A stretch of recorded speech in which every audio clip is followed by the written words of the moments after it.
sublimation transferred paper. Tapos, kailangan natin ng mag. White mag.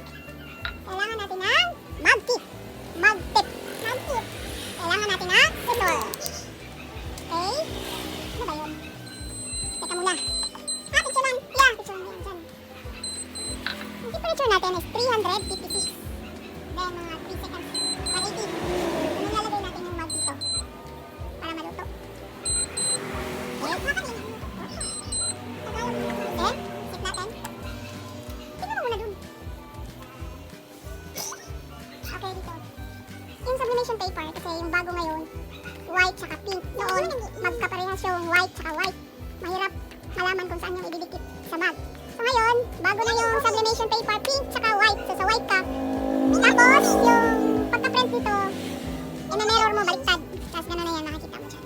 Yung ginagamit na ink dito, huwag ka maingay dyan. What?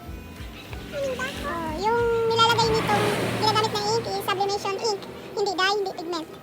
Papakita ko sa inyo pag paano paggawa pag nandun na kami sa aming office. Ngayon ay nag-uumpisa na kasi kami. Ito na po yung aming ready. Kasi meron kaming order ngayon.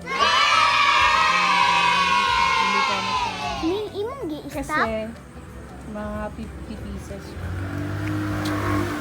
Mainit pa yan.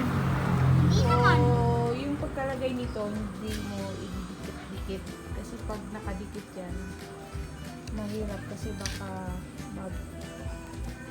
mahawaan yung isang